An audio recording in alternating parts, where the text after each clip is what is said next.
नमस्कार दोस्तों, मेरा नाम है विमल सिंह। बालाजी स्टडी अड्डा में आपका स्वागत है। जूनियर सुपर टेट के लिए जैसे कि हम आपको प्रैक्टिस करा रहे हैं विज्ञान के प्रश्नों का, तो स्टार्टिंग के हम अभी तक 60 प्रश्न देख चुके हैं। पिछला सेकंड पार्ट हमने देखा था, साइड में आई बटन में पिछला वाला वीडियो आपको मिल जाएगा। कोर्स के अकॉर्डिंग दैनिक जीवन में विज्ञान पर आधारित आपके ये जो प्रश्न है वो चल रहे हैं। तो चलिए स्टार्ट करते हैं आज के हमारे प्रश्न, जो कि हम 61 से लेकर के 90 तक टोटल 30 प्रश्न देखेंगे।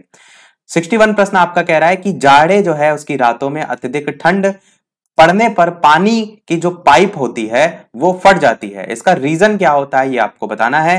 पहला रीजन यहाँ पर दिया गया है क्योंकि जमने के बाद पानी का घनत्व कम हो जाता है। दूसरा है जमने के बाद पानी कठोर हो जाता है, अतः इसकी यह कठोरता पाइप को तोड़ देती है।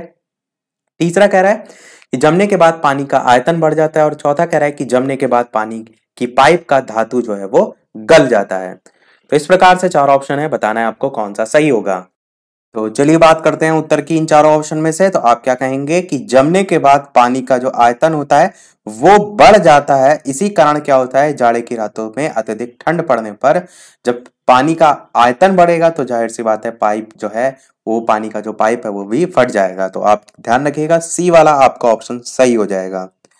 62 प्रश्न आपका कह रहा है कि पानी से भरी डॉट लगी बोतल जमने पर टूट जाएगी, इसका क्या रीजन होगा। तो जमने पर बोतल सिकुड़ती है, जमने पर जल का आयतन घट जाता है, या फिर बढ़ जाता है, या फिर कांच उष्मा का कुचालक है। तो जो अभी चीज मैंने बताई बस सेम चीज यहां पर भी है। प्रश्न का जो तरीका है वो केवल बदल दिया गया है, तो आपका आंसर सेम ही रहेगा। बिल्कुल आपका ऑप्शन सी यहां पर भी सही हो जाएगा कि जमने पर जल का जो आयतन है वो बढ़ जाता है, इसीलिए पानी से भरी डॉट लगी बोतल जमने पर टूट जाएगी। यही आपका रीजन जो है वो हो जाएगा। सेम यही कंसेप्ट ऊपर वाले प्रश्न में भी दिया गया था। 63 प्रश्न कह रहा है कि जल के आयतन में क्या परिवर्तन होगा यदि जो टेम्परेचर है उसको 9 डिग्री सेल्सियस जो है इससे गिरा करके 3 डिग्री सेल्सियस जो है वो कर दिया जाए। गिराने से टेम्परेचर क्या होगा, यानी वो चीज और ज्यादा ठोस हो जाएगी, जम जाएगी।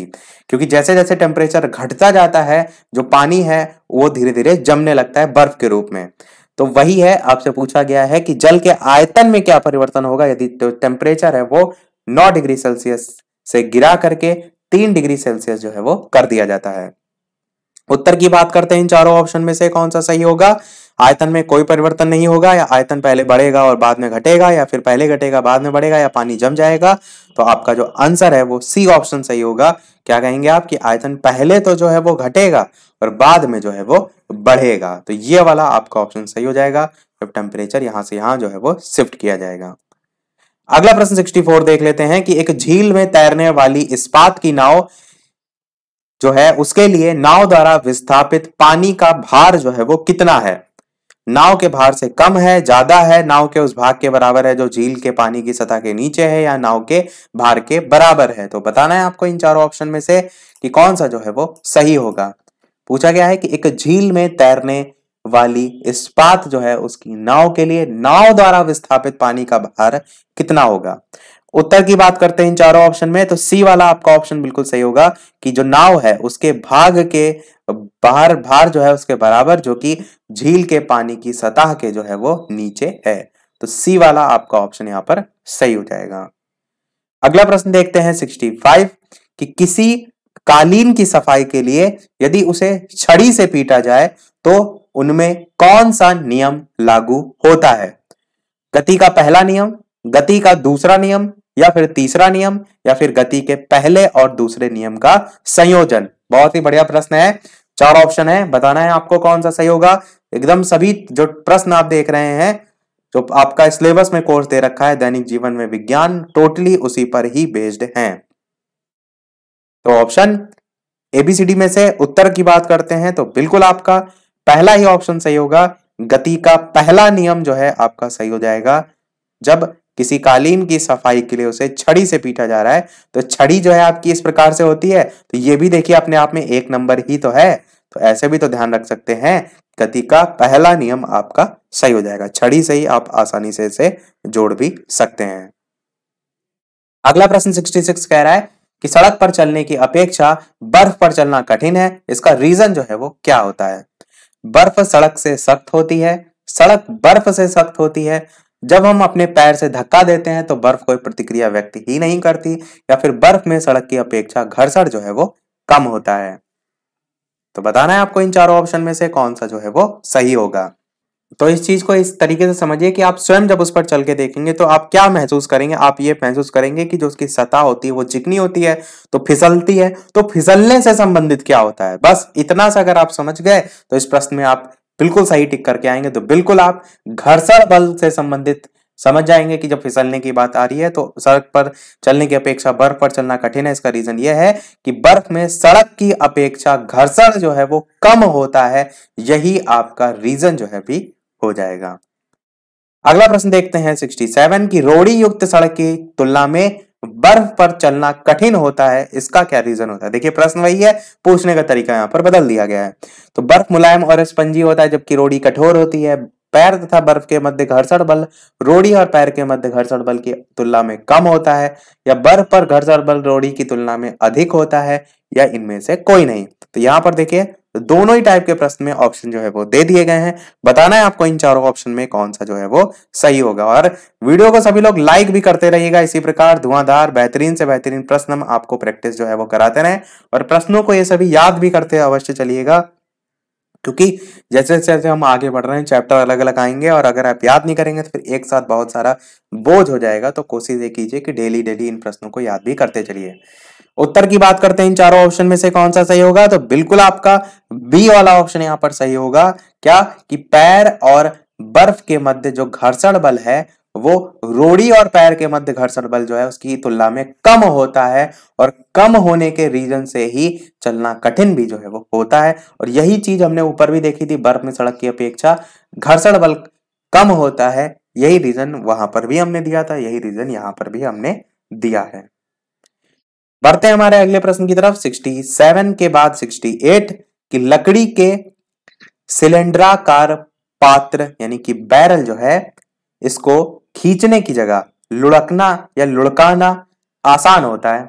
आपने भी देखा है कि कोई इस टाइप की चीज है, सो सिलेंडर क्या का, या सिलेंडर ही ले लीजिए, अब उसे लाद के ले जाएं तो कितना भार होता है, कितना आपको वजन उठाना पड़ेगा। पर जब हम उसे क्या करते हैं, लुढ़काते हुए ले जाते हैं तो बहुत आसान होता है।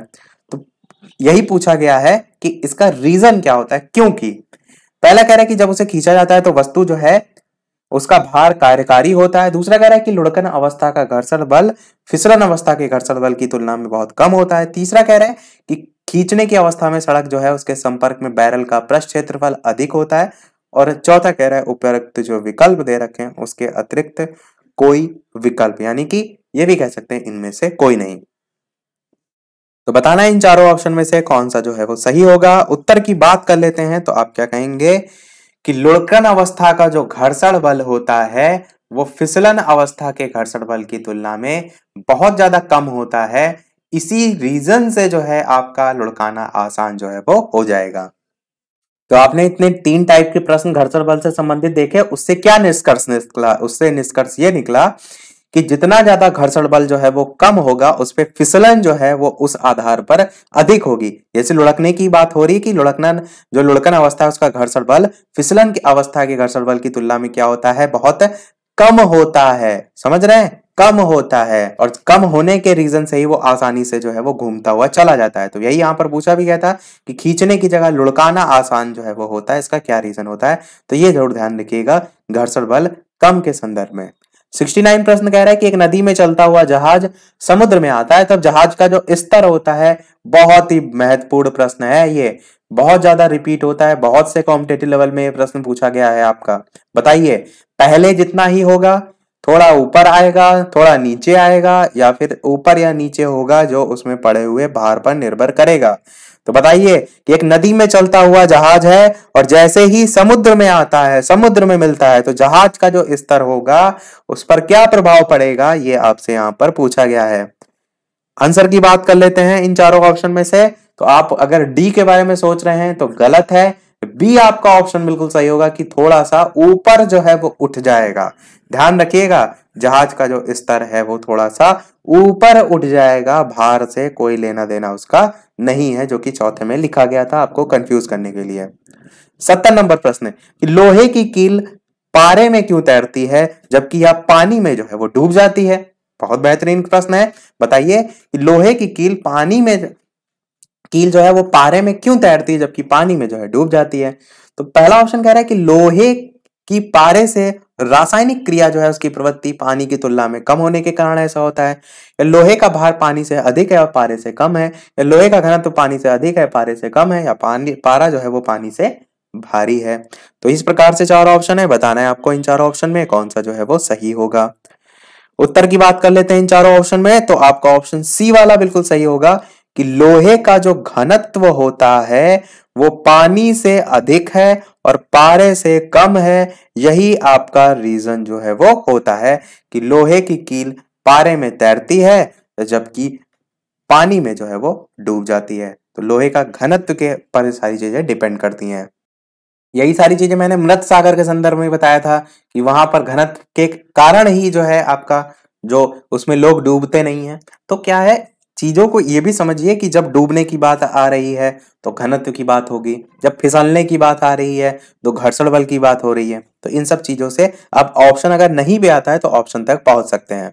अगला देखते हैं 71 प्रश्न की, जब एक ठोस पिंड को पानी में डुबोया जाता है तो उसके भार में ह्रास या कमी आती है, तो ये जो ह्रास है वो कितना होता है ये आपको बताना है। विस्थापित पानी के भार के बराबर, विस्थापित पानी के भार से कम, विस्थापित पानी के भार से अधिक, या फिर विस्थापित पानी के भार से संबंधित ही नहीं है। तो बताइए इन चारों ऑप्शन में से कौन सा जो है वो सही होगा। उत्तर की बात कर लेते हैं इन चारों ऑप्शन में से, तो आपका पहला ऑप्शन ही बिल्कुल सही होगा, जो उसके द्वारा विस्थापित पानी है, विस्थापित पानी का मतलब क्या, हटाया गया पानी, उसके भार के बराबर जो है वो आपका हो जाएगा। पूछा गया था ना, जब कोई एक ठोस है पिंड को पानी में डुबोया जाता है, तो जैसे समझ लीजिए कि ये एक बकेट है या बाल्टी है या टब है। अब इसमें आप इस प्रकार से कोई चीज आपका है पिंड, इसको आप क्या कर रहे हैं, डुबो रहे हैं। तो जैसे ये डुबोगा, जैसे जैसे पानी के अंदर जाएगा तो यहाँ जो इसके वाटर होगा, जल पहले से मौजूद होगा, वो क्या होगा, विस्थापित हो जाएगा और उसकी जगह ये पिंड जो है वो ले लेगा। तो उसके भार में क्या होगा, ह्रास, कमी होगी। तो ये जो भार में कमी हो रही है वो उसके विस्थापित पानी जो है उसके भार के बराबर होगा, उसके द्वारा हटाया गया जो पानी है उसके भार के बराबर होगा। इस चीज को ध्यान रखिएगा। 72 प्रश्न कह रहा है कि बर्फ पानी में तैरती है परंतु अल्कोहल में डूब जाता है, क्या रीजन है। बहुत ही बढ़िया बढ़िया प्रश्न है आज के सभी। तो चार ऑप्शन में दे रखा है, बताना है आपको कौन सा जो है वो सही होगा। कि पानी अल्कोहल की अपेक्षा पारदर्शी होता है, बर्फ पानी के जमने से बनती है, बर्फ ठोस है जबकि अल्कोहल द्रव है, या बर्फ पानी से हल्की होती है और अल्कोहल से भारी होती है। तो इन चारों ऑप्शन में बताना है आपको कि बर्फ पानी में तैरती है परंतु जो अल्कोहल होता है वो उसमें जो है वो डूब जाती है। तो इसका रीजन जो है वो क्या होता है। तो ऑप्शन एबीसीडी में से कौन सा सही होगा।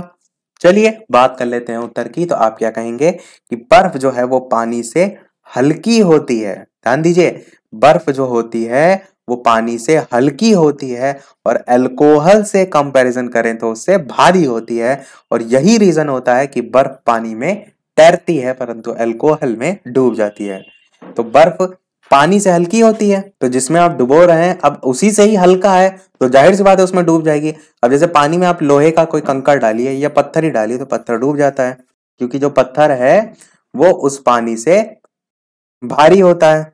इसी रीजन से इसमें आप कह सकते हैं कि अल्कोहल से जो है वो आपका भारी होता है बर्फ, इसीलिए उसमें डूब जाता है और इसमें जो है वो नहीं डूबता है।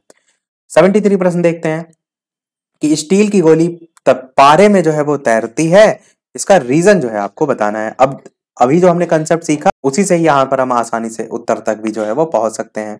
बताइए इन चारों ऑप्शन में कौन सा सही होगा। कि पारे में कोई वस्तु डूब नहीं सकती है, पारे का घनत्व स्टील की अपेक्षा अधिक होता है, या फिर स्टील का घनत्व पारे की अपेक्षा अधिक होता है, या फिर गोली तैर ही नहीं सकती। प्रश्न ये कह रहा है कि स्टील की गोली पारे में तैरती है, इसका रीजन क्या होता है, क्योंकि आपसे पूछा गया है। आंसर की बात करते हैं इन चारों ऑप्शन में से। तो मैंने क्या कहा, जब डूबने की बात आ रही है तो आप किस पर जाएंगे, घनत्व पर जाएंगे। और घनत्व वाले देखिए ऑप्शन बी और सी में दे रखा है। एक दे रखा है कि पारे का घनत्व स्टील की अपेक्षा अधिक होता है और दूसरा दे रखा है स्टील का घनत्व पारे की अपेक्षा अधिक होता है। अब आप खुद से सोचिए कि अगर स्टील की गोली पारे में तैर रही है तो इसमें कौन सा सही होगा। तो आप कहेंगे जो पारे का घनत्व होता है वो स्टील की अपेक्षा जो है वो अधिक होता है, तभी तो आपकी स्टील की गोली पारे में तैरेगी। अगर ये कम हो जाता तो जाहिर सी बात है वो डूब जाती है। अभी हमने इसीलिए ऊपर वाले कंसेप्ट क्लियर करके आपको बता भी दिया। 74 प्रश्न कह रहा है कि एक लोहे की गेंद पारद या मरकरी से भरी बाल्टी में गिराई जाती है तो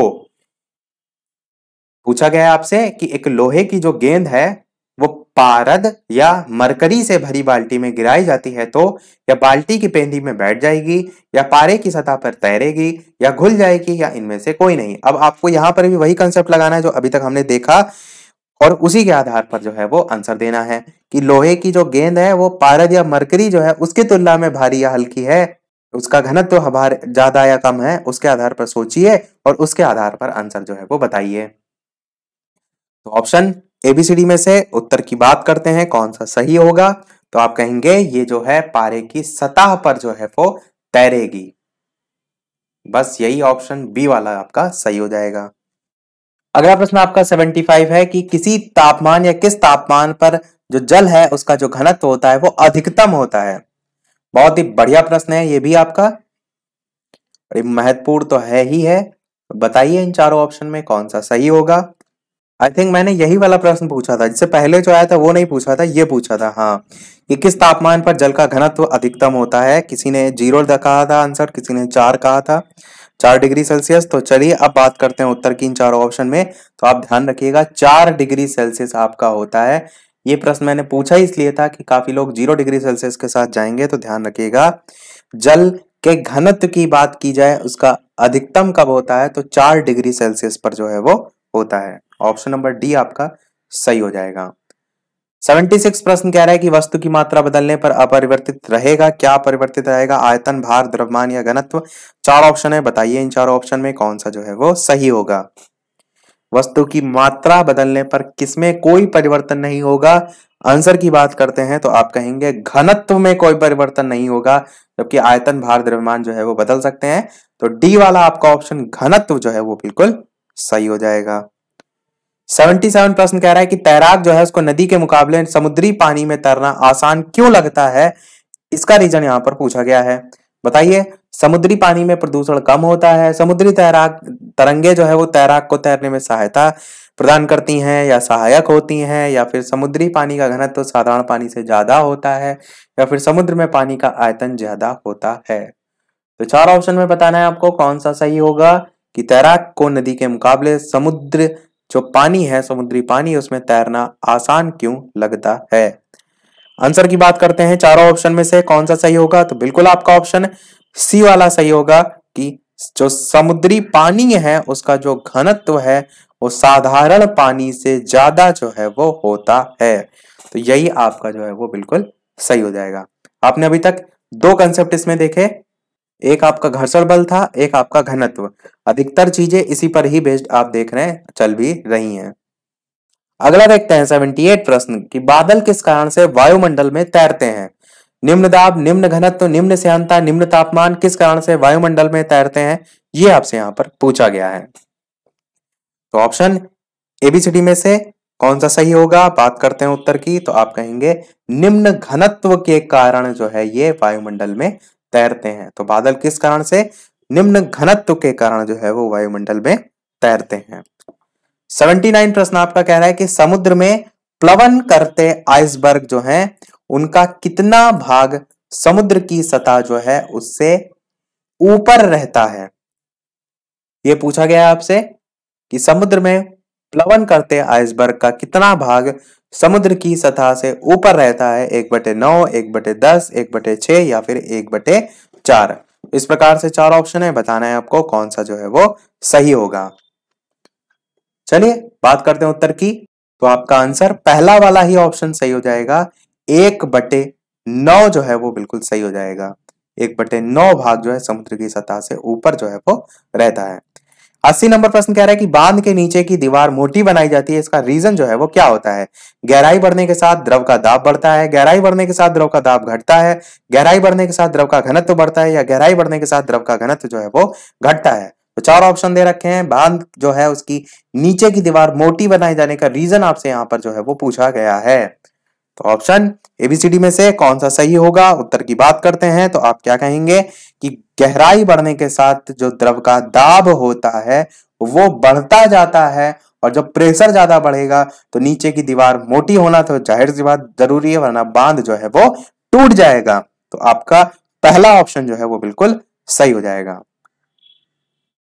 अगला देखते हैं आपका 81 प्रश्न कि बर्फ पर स्केटिंग करना प्रदर्शित करता है कि दाब बढ़ाने पर जो बर्फ का गलनांक है वो बढ़ जाता है, घट जाता है, अपरिवर्तित रहता है, या पहले घटता है फिर बढ़ता है। तो बताना है आपको कि बर्फ पर स्केटिंग करना प्रदर्शित करता है कि दाब बढ़ाने पर बर्फ का जो गलनांक है उस पर क्या प्रभाव पड़ता है।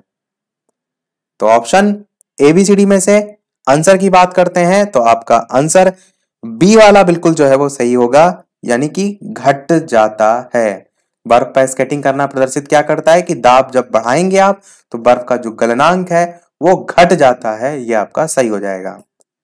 82 प्रश्न कह रहा है कि चौराहों पर पानी के फुहारों में गेंद नाचती रहती है। बहुत ही बढ़िया प्रश्न है, बताइए इसका रीजन क्या होता है। क्योंकि पानी का वेग अधिक होने से दाब घट जाता है, या फिर पानी का वेग अधिक होने से दाब अधिक हो जाता है, या फिर पानी के पृष्ठ तनाव के कारण ऐसा होता है, या फिर पानी की श्यानता के कारण ऐसा होता है। तो बताइए इन चारों ऑप्शन में से कौन सा सही होगा। तो चलिए बात करते हैं फिर आंसर की इन चारों ऑप्शन में से। तो चौराहों पर पानी की फुहार में गेंद नाचती है क्योंकि पानी का वेग अधिक होने से जो दाब होता है वो घट जाता है, और यही रीजन जो है आपका सही हो जाएगा। अगला देखते हैं आपका 83। 83 प्रश्न कह रहा है कि भारी जो हिमखंड होते हैं वो शीर्ष की अपेक्षा निचले तल से पिघलते हैं। इसका रीजन जो है आपको बताना है कि ऐसा क्यों होता है कि निचले तल से वो पिघलते हैं। निचले तल का तापमान अधिक होता है, इसलिए निचले तल का दाब अधिक होने के कारण गलनांक घट जाता है, इसलिए यह बर्फ वास्तविक ठोस नहीं है, या फिर इनमें से कोई नहीं। तो बताइए इन चारों ऑप्शन में से क्या रीजन सही होगा। बात करते हैं उत्तर की इन चारों ऑप्शन में, तो आप क्या कहेंगे, बिल्कुल कि जो निचला वाला तल होता है उसका दाब अधिक होने के कारण जो गलनांक होता है वो घट जाता है। यही कारण होता है जो भारी भारी हिमखंड होते हैं वो ऊपर की अपेक्षा आप देखेंगे निचले तल से पिघलना स्टार्ट करते हैं और धीरे धीरे ढह जाते हैं। तो आपका निचले तल का दाब अधिक होने के कारण गलनांक घट जाता है, ये सही हो जाएगा। 84 प्रश्न कह रहा है कि दलदल में फंसे व्यक्ति को लेट जाने की सलाह दी जाती है। इसका क्या रीजन होता है कि दलदल में वो और ज्यादा ना फंसे। क्योंकि जितना ज्यादा आप उसमें हाथ पैर चलाएंगे उतना आप उसमें धंसते चले जाएंगे, उतना उसमें आप नीचे जाते जाएंगे। तो वही कह रहे हैं कि दलदल में अगर कोई व्यक्ति फंस गया है तो उसको क्या सलाह दी जाती है कि वो लेट जाए। तो लेटने से क्या होगा, क्षेत्रफल अधिक होने से दाब कम हो जाएगा, क्षेत्रफल अधिक होने से दाब अधिक हो जाएगा। दाब और क्षेत्रफल में कोई संबंध ही नहीं है या सभी कारणों से। तो बताइए इन चारों ऑप्शन में कौन सा सही होगा। उत्तर की बात करते हैं चारों ऑप्शन में, तो आप क्या कहेंगे कि क्षेत्रफल, जब आप लेटेंगे खुद सोचिए, अगर आप खड़े हैं तो आपका क्षेत्रफल एक पर्टिकुलर पॉइंट तक ही सीमित है, पर जब आप लेट जाएंगे तो आपका जो क्षेत्रफल होगा वो पूरा फैल जाएगा, बढ़ जाएगा। तो क्या आप कहेंगे क्षेत्रफल अधिक हो जाएगा, और जब क्षेत्रफल अधिक हो जाएगा तो दाब भी जो है वो कम हो जाएगा। इस चीज को समझिए, जैसे एक लोहे की कील आप दीवार में जो है लगाना चाहते हैं तो उसका जो क्षेत्रफल होता है वो क्या होता है, बहुत कम होता है, और जब क्षेत्रफल कम होता है तो दाब भी उस पर अधिक लगता है, इसीलिए कि दीवार में आप देखेंगे कील आसानी से चली जाती है जब आप उसे ठोकते हैं। पर वही अगर क्या हो, क्षेत्रफल अधिक हो, वो जो कील है उसका मत्था बहुत मोटा हो, तब आप उसे उसमें ठोक कर देखिए तो नहीं जाएगा। तो क्या हो जाता है, क्षेत्रफल जो है जब आपका अधिक हो जाता है, बहुत मोटा बड़ा, या जो व्यक्ति है वो फैल रहा है, तो क्या हो जाएगा, जो दाब होगा वो आपका कम हो जाएगा। तो वही कील से इस एग्जांपल को आप समझ सकते हैं। 85 प्रश्न देखते हैं। प्रश्न कह रहा है कि बर्फ जो है उसके दो टुकड़ों को आपस में दबाने पर टुकड़े आपस में चिपक जाते हैं। इसका क्या रीजन होता है। क्या कभी आपने ट्राई करके देखा है, देखिएगा ना ट्राई किया हो तो, कि बर्फ के जो दो टुकड़े हैं उनको अगर आप आपस में दबाएं तो तुरंत नहीं चिपक जाएंगे, मतलब समय लगेगा थोड़ा सा। तो वही कह रहा है दबाने पर टुकड़े आपस में चिपक जाते हैं। इसका रीजन क्या होता है, दाब अधिक होने से बर्फ का गलनांक घट जाता है, दाब अधिक होने से बर्फ का गलनांक बढ़ जाता है, दाब अधिक होने से बर्फ का गलनांक पहले घटता है फिर बढ़ता है, या दाब और गलनांक में कोई संबंध ही नहीं है। अब चार ऑप्शन में बताइए कौन सा सही होगा।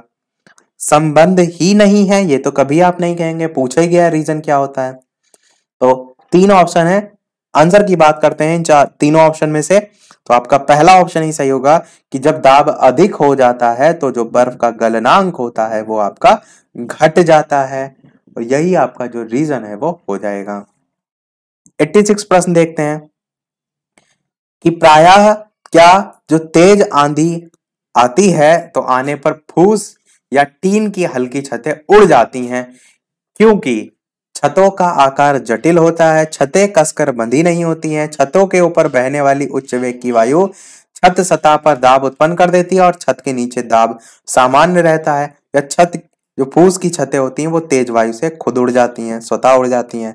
तो बताइए इन चारों ऑप्शन में कौन सा सही होगा। तो सबसे पहले तो इस चीज को समझिए, रीजन पूछा गया है, तो आप कहेंगे डी वाला ऑप्शन कभी नहीं सही होगा। छतों का आकार जटिल बिल्कुल नहीं सही होगा। छतें कसकर बंधी नहीं होती, ये भी कतई नहीं देंगे। बचा सी ऑप्शन कि छत के ऊपर बहने वाली जो उच्च वेग की वायु होती है वो छत सतह पर दाब उत्पन्न कर देती है, और जो छत का नीचे वाला हिस्सा होता है वहां दाब सामान्य रहता है, यही रीजन होता है कि उड़ जाती हैं। 87 प्रश्न आपका कह रहा है कि रेल जो है उसकी पटरी के नीचे लकड़ी या कंक्रीट की चौड़ी पट्टियां लगाई जाती हैं, जिससे कि वह झटकों को अवशोषित कर सकें, या फिस पट्टियां जो है सही तरीके से लगाने के लिए, या फिर पटरियां जो है वो समानांतर बनी रहें, या फिर रेलगाड़ी द्वारा लगाया गया दाब जो है वो कम हो जाए। तो बताना है आपको कि रेल की पटरी के नीचे लकड़ी या कंक्रीट की चौड़ी पट्टियां लगाई जाती हैं, जिससे क्या फर्क पड़ता है या इसका क्या रीजन होता है।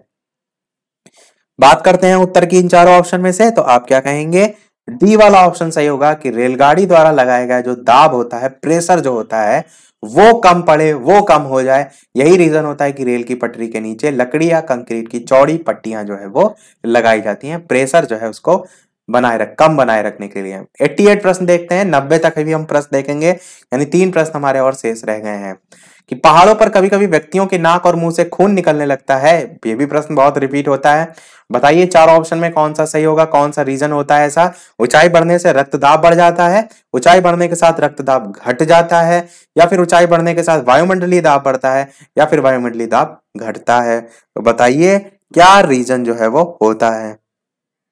बात करते हैं उत्तर की, इन चारों ऑप्शन में से कौन सा सही होगा। तो आप क्या कहेंगे, जैसे जैसे ऊंचाई बढ़ती है उससे वायुमंडलीय जो प्रेशर होता है, दाब होता है, वो घटता जाता है। तो डी वाला आपका ऑप्शन बिल्कुल सही होगा, और दाब घटने के कारण ही नाक और मुंह से खून जो है वो निकलने लगता है कुछ व्यक्तियों के। 89 प्रश्न कह रहा है कि हवाई जहाज में फाउंटेन पेन से स्याही बाहर निकल आती है, इसका क्या रीजन होता है। यह भी बहुत बढ़िया प्रश्न है। बताइए इन चारों ऑप्शन में कौन सा सही होगा। तो ऊंचाई बढ़ने से वायुदाब में कमी आती है, या वायुदाब में वृद्धि आती है, या वायुदाब अपरिवर्तित रहता है, या इनमें से कोई नहीं। तो चार ऑप्शन में से कौन सा रीजन सही होगा ये आपको बताना है। उत्तर की बात करते हैं, तो आप कहेंगे जैसे जैसे ऊंचाई में आप बढ़ते जाते हैं तो वायु दाब जो है उसमें कमी आती जाती है, और कमी आने के कारण जिस प्रकार से नाक से खून निकल रहा था, मुंह से खून निकल रहा था, अभी हमने ऊपर वाले प्रश्न में देखा, सेम वही रीजन से फाउंटेन पेन से स्याही भी बाहर निकल आती है। तो ए आपका ऑप्शन बिल्कुल सही हो जाएगा। अगला देगा और इस वीडियो का लास्ट प्रश्न देखते हैं, इसके बाद एक प्रश्न हम आपसे भी पूछेंगे, और प्रश्न आपका है 90 नंबर कि यदि पृथ्वी का द्रव्यमान वही रहे और त्रिज्या 1% कम हो जाए तब पृथ्वी तल पर जी का मान क्या हो जाएगा। चार ऑप्शन भी दे रखे हैं, बताना है आपको कौन सा सही होगा। इस वीडियो का लास्ट प्रश्न है ये, और वीडियो अभी तक आप सभी ने लाइक ना किया हो तो आप सभी का वीडियो पर एक लाइक तो बनता ही है, ताकि इसी प्रकार अच्छे अच्छे प्रश्न हम आपको प्रैक्टिस कराते रहें। चैनल पर नए हो तो सब्सक्राइब करके भी जुड़ जाइएगा, और टेलीग्राम चैनल से नहीं जुड़े हो तो लिंक आपको डिस्क्रिप्शन में मिल जाएगी, सर्च करके भी जुड़ सकते हैं। वीडियो को और लोगों के साथ शेयर भी अवश्य कर दीजिएगा, ताकि सभी लोग अधिक से अधिक प्रैक्टिस जो है वो कर सकें। लाइव टाइमिंग है दोपहर के 3 बजे करंट अफेयर की, और शाम के 8 बजे है, जो कि आप अलग अलग दिन अलग अलग विषयों की प्रैक्टिस जो है वो कर रहे हैं। तो लाइव आकर भी वीडियो आप देख सकते हैं। उत्तर की बात करते हैं, इन चारों ऑप्शन में से कौन सा सही होगा इस वीडियो का आंसर। तो आप कहेंगे बी वाला आपका बिल्कुल सही होगा, यानी कि 2% जो है वो बढ़ जाएगा यदि पृथ्वी का द्रव्यमान वही रहे और त्रिज्या आपकी 1% जो है वो कम हो जाए, तब पृथ्वी तल पर जी का मान 2% बढ़ जाएगा। तो सभी प्रश्न हमारे समाप्त हुए। अब एक प्रश्न आपके लिए भी, जैसे कि सभी वीडियो में हम आपसे एक न एक प्रश्न पूछते हैं। तो इस वीडियो का आपके लिए प्रश्न बहुत ही बढ़िया है, बहुत ही बेहतरीन है, जिसका आपको आंसर वीडियो के मेन कमेंट में टाइप करके बताना है। और प्रश्न आपका क्या है, निम्नलिखित में से किसमें गतिज ऊर्जा नहीं है वो आपको यहाँ पर पूछा गया है। बताइए, चली हुई गोली में नहीं है, बहते हुए पानी में नहीं है, चलता हथौड़ा जो है उसमें नहीं है, या खींचा हुआ धनुष उसमें नहीं है। Option A, option B, option C या ऑप्शन डी में से कौन सा सही होगा। अपना आंसर वीडियो के मेन कमेंट में टाइप करके सभी लोग बताइएगा। आंसर देखेंगे हम इसके नेक्स्ट वाले पार्ट में, जहां पर इसके आगे के प्रश्नों को हम प्रैक्टिस जो है वो करेंगे। तो आज के वीडियो में फिर इतना ही रखते हैं। 30 में से कितने प्रश्न आपने सही किया, अपना स्कोर भी अवश्य जो है वो वीडियो के मेन कमेंट में जरूर बताइएगा। तो मिलते हैं चलिए फिर अगले वीडियो में कुछ नए प्रश्नों के साथ, नए प्रैक्टिस सेट के साथ। तब तक के लिए नमस्कार, थैंक यू फॉर वॉचिंग।